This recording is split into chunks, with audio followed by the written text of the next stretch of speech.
Vamos ahora a la parte editorial. ¿Es buena apuesta el aislamiento? Muy bien. A partir de este momento comienza la sección editorial de Platica con Ángel, correspondiente al miércoles 25 de mayo del año 2022. Primero, hagamos una remembranza o demos contexto para este tema. México fue prácticamente, después de la Revolución Mexicana, una economía cerrada o aislada del resto del mundo. Probablemente desde el punto de vista económico no era una economía cerrada, porque México prácticamente nada producía o producía muy pocas cosas, de tal manera que había que importarlas. El puerto de Veracruz era un puerto importante, Tampico también.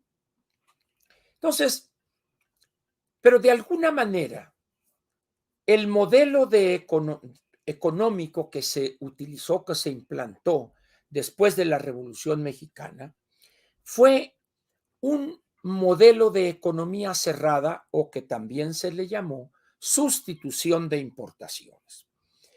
Hubo en América Latina o una organización de las Naciones Unidas, la CEPAL, Comisión Económica para América Latina, que generaron toda una visión económica que veía hacia adentro. Como se dice técnicamente, era una visión endógena, no exógena.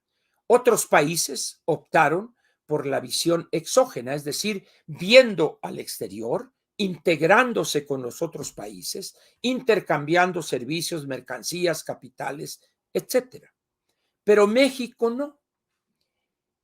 Los modelos cerrados de economía en un principio generan cierta, vamos a decir, cierta prosperidad, porque al ser un país que nada fabrica, de repente empezamos a importar en esa protección que daba el modelo, empezamos a importar fábricas obsoletas de tecnología caduca, muy baratas de desecho, y empezábamos a fabricar lo que en aquellos países ya no fabricaban, por eso eliminaban esas plantas o esas líneas de producción y nuestros industriales, en complicidad con la alta burocracia, se traían esas plantas prácticamente casi regaladas y tenían la protección, no se podía importar lo que esa persona fabricaba en México. Entonces, empieza México a crecer, a industrializarse, sí, pero con una industria que nace de entrada atrasada con respecto a los avances tecnológico-productivos en otras partes del mundo. Eso funcionó, apoyó la naciente industrialización del país, vinieron la Segunda Guerra Mundial, luego la Guerra de Corea, y se creó una falsa ilusión de un gran desarrollo industrial de México, aun cuando nuestra balanza comercial se componía en un 80-85% de petróleo crudo. Es decir, prácticamente no importábamos productos manufacturados. ¿Por qué? Porque mientras el mundo estaba utilizando tecnología avanzada para producir a costos menores y de mayor calidad los productos, que nosotros, que producíamos a costos unitarios muy altos y productos viejos. No sé si recuerdan por allá en los años 50, en los años 60, principios de los 70, que en México había quizá lo que ha sido la peor televisión en toda la galaxia, Sonda con Z. Era decir que era pésima es quedarse corto. Entonces, pues había el contrabando de la Sony a colores, acá y todo lo que quieran ustedes. Pero llega un momento en que ese modelo empieza a hacer agua, empieza a debilitarse y empieza la clase política a aferrarse y en vez de abrirse, combate esos intentos de introducir mercancías al país de manera ilegal, en vez de abrir, repito, y ponerle aranceles. Entonces, eso generó un agravamiento de las condiciones últimas de ese modelo que estaba, eran los últimos, ¿cómo se dice? Graznidos del cisne, o el último canto del cisne, al grado tal que ese aislamiento que era orgullo nuestro, como México no hay dos, nosotros no necesitamos de otros países, etcétera, etcétera. Eso lleva a la ruina el modelo y hay un recambio, no solo generacional, sino también un recambio de visión del desarrollo económico. Eso hace crisis el 87, septiembre, octubre, cuando debimos abrir, para hacer rápido el recuento, y a partir de ahí México se incorpora a la globalidad y se abre la economía, iniciando la etapa de implantar un modelo de crecimiento hacia afuera, de ver al exterior como una de las fuerzas motrices importantes de nuestra economía, es decir, una economía de mercado. Y hemos seguido con eso, con ese modelo, y los resultados están a la vista, con limitaciones, con atrasos, pero los resultados están a la vista. Es a tal grado esto que creo que fue, no sé si hoy mismo o ayer, el presidente hace una declaración en la mañanera que es una verdadera estupidez y que contradice lo que ha dicho. Primero, el uso del término neoliberalismo, que no tiene idea el presidente de qué está diciendo. Lo correcto sería una economía liberal, una economía de mercado.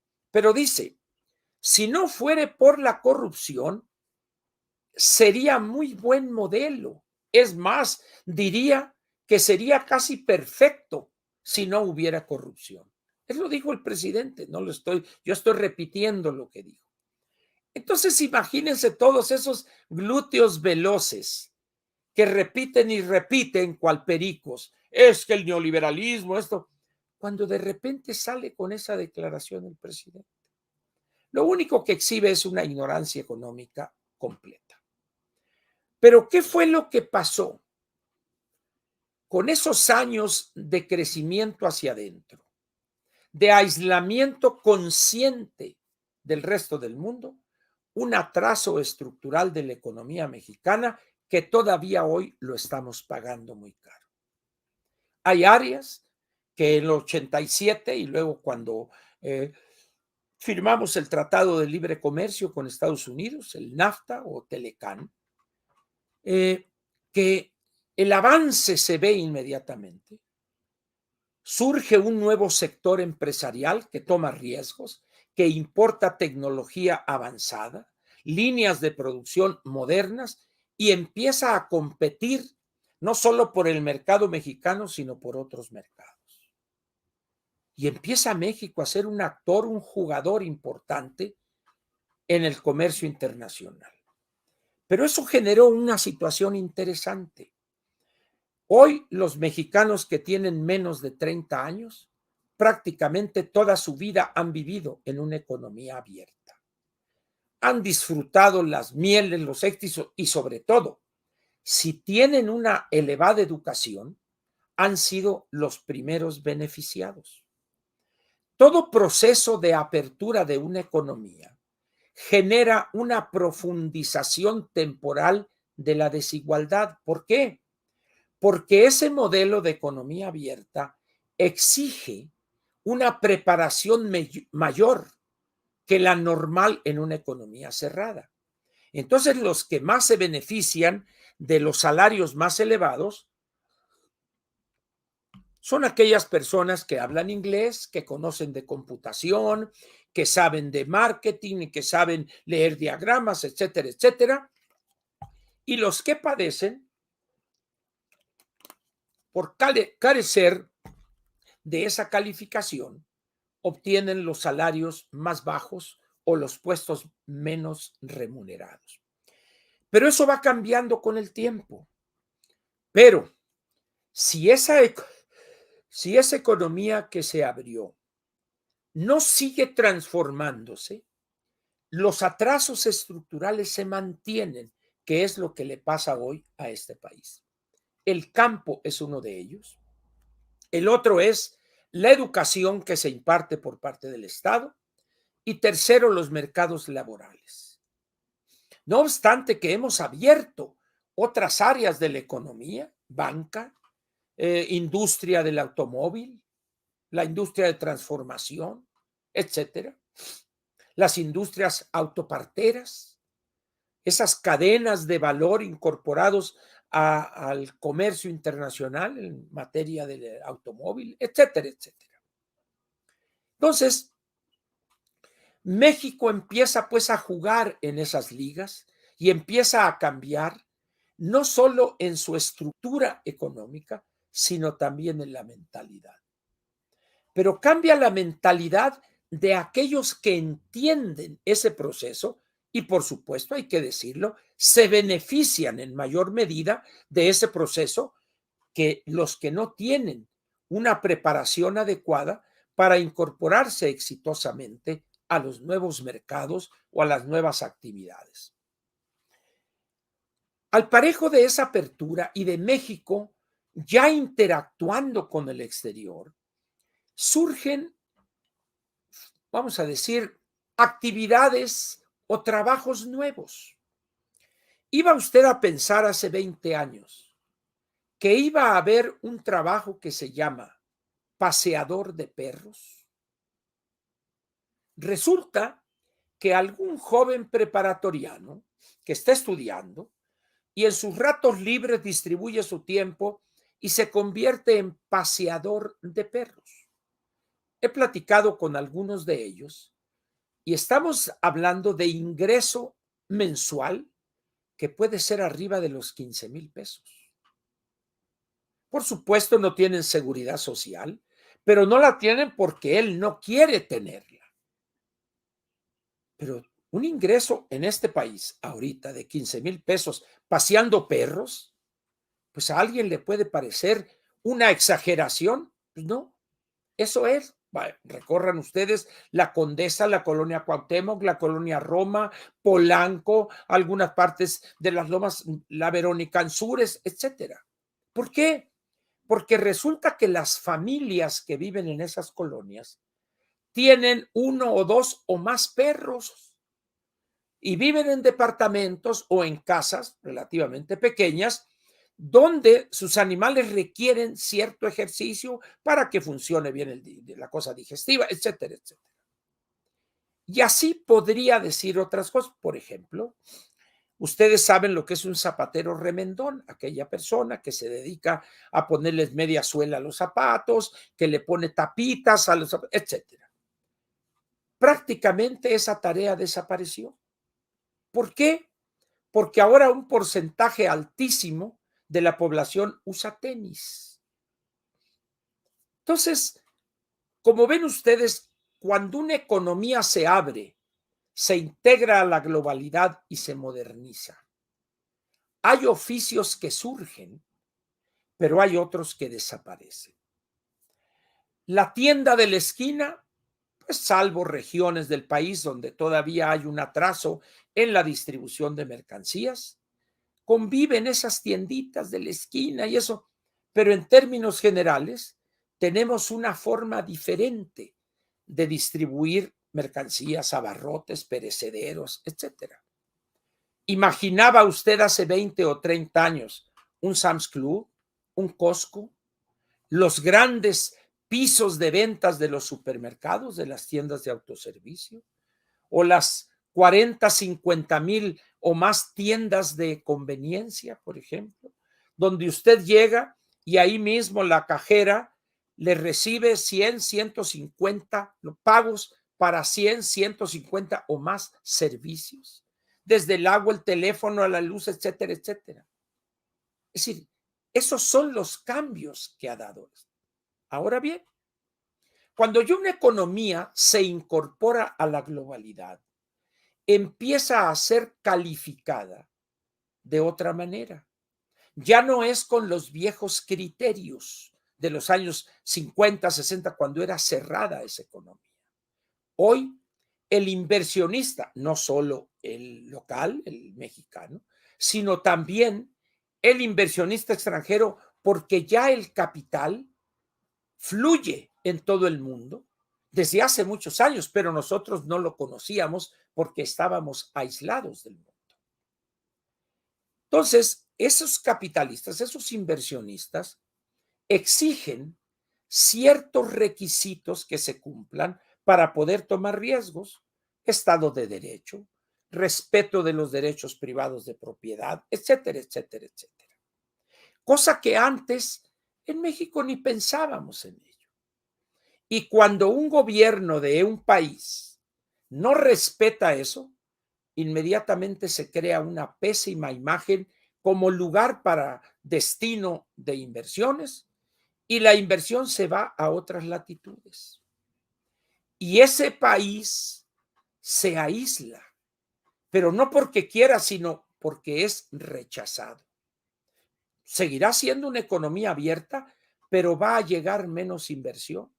Ya no llegará la última tecnología y ese país se irá quedando rezagado. Un ejemplo, México con este gobierno. La pregunta aquí sería esta, la que es del título: ¿es buena apuesta el aislamiento? Y la respuesta es no. La integración de un país y su economía a la globalidad, al intercambio de bienes, servicios, capital, etcétera, al mundo, eso genera profesionistas que pueden desempeñarse un mexicano en Brasil, en Canadá, en Estados Unidos, Alemania o Japón o Tailandia, Taiwán, etcétera. A su vez, un ejecutivo de Miami viene a dirigir una empresa a México, etcétera, etcétera. Por lo tanto, el aislamiento es la peor apuesta que un gobierno puede hacer.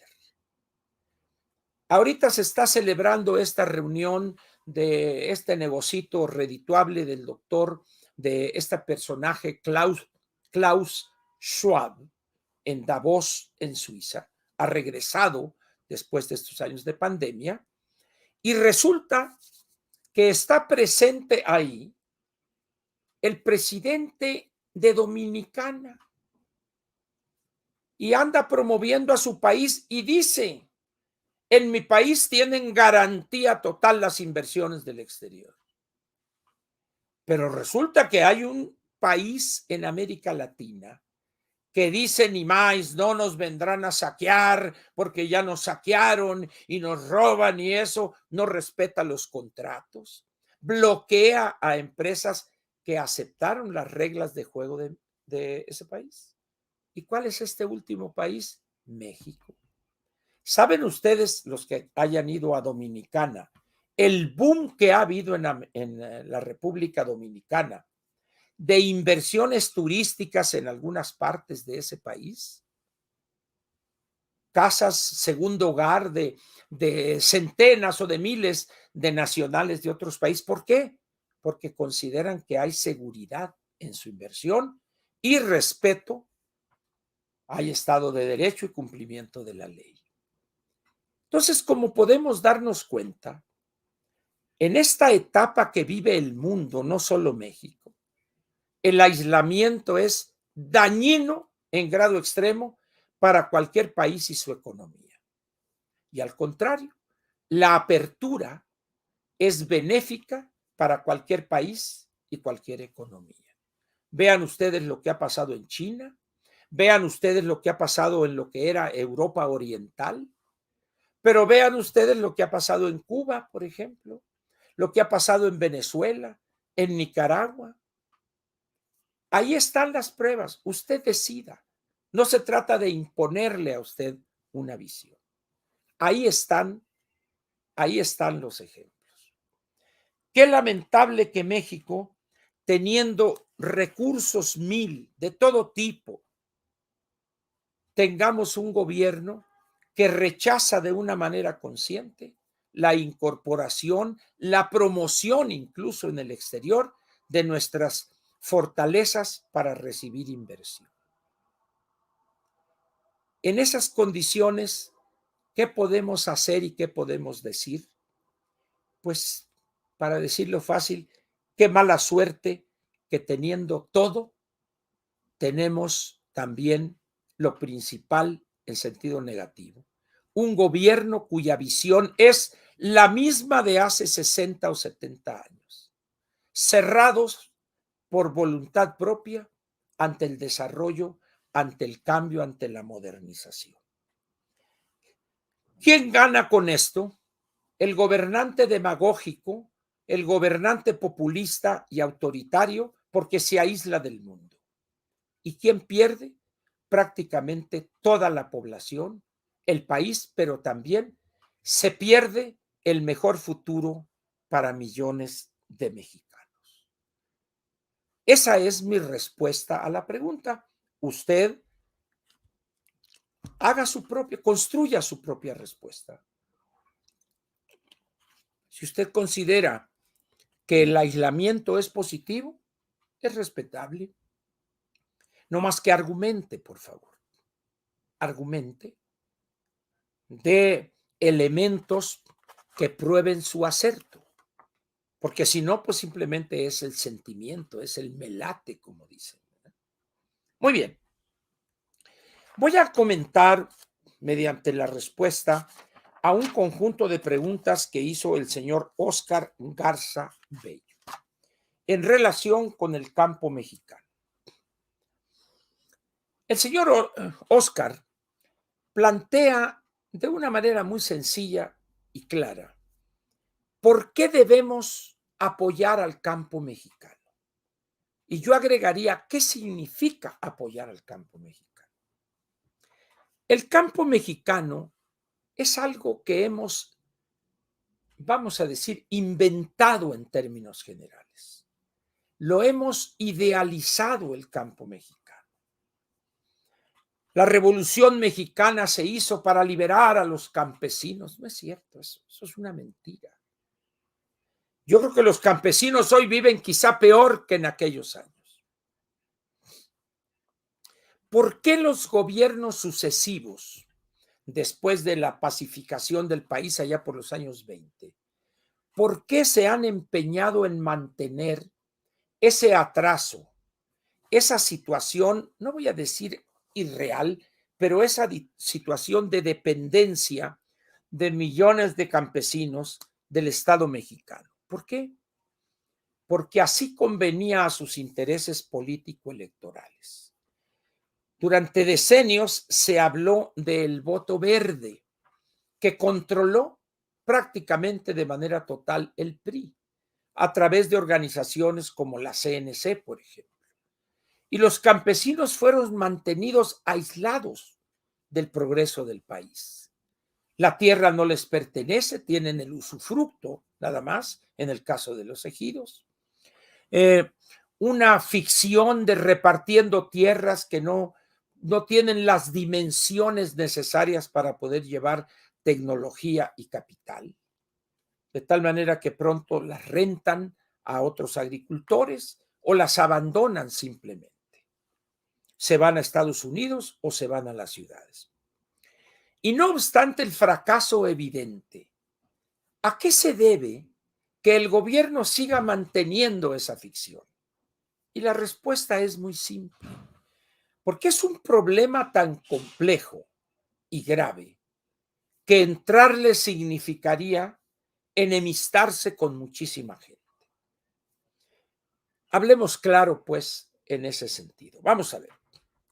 El campo mexicano, bien administrado, con una visión moderna, con tecnología y capital, podría albergar exitosamente alrededor quizá de 10, 12 millones de mexicanos, no más que eso. Estaríamos hablando de quizá en este momento de un 8 o 9% de la población total del país, que todavía es mucho. Los países más modernos tienen en el campo alrededor del 3 o 4% máximo de su población en el campo. Muy bien. ¿Qué sucede con el resto? Si consideramos que en las zonas rurales, en las zonas campesinas, viven aproximadamente 25 o 26 millones de mexicanos. Entonces la pregunta surge inmediato, ¿qué haríamos con esos 12, 13 o 14 millones de mexicanos? ¿A dónde se irían? ¿A las ciudades? ¿Y cómo le haríamos para invertir en servicios de salud, de educación, infraestructura, de transporte público, urbano, etcétera? No hay recursos. Entonces, mejor preferimos tenerlos allá en una especie de gueto, de reservación, pero como no podemos aceptar esa realidad, decimos, hay que apoyar a los campesinos para que cultiven la tierra, para que no abandonen su espacio. Como dijo el bulto, para que produzcan con una gallinita los huevos, el cochito, el maíz, el frijol. Esa es una actitud no solo clasista, sino es una actitud de un profundo odio racial a los judíos. Porque para vivir nosotros en las ciudades más o menos, yo requiero que estos 14, 15 millones vivan en la miseria o estos 25 en la marginación total. Entonces, cuando hablamos de apoyar al campo, pues esa es la razón, pero resulta que la mayor parte de esos apoyos se los llevan los agricultores exitosos, los productores exitosos, porque los otros pues no tienen ni los recursos, ni la maquinaria, ni esto, ni la tecnología más elemental. Con esa visión que tiene la clase política, jamás va a cambiar eso. ¿Y qué va a suceder?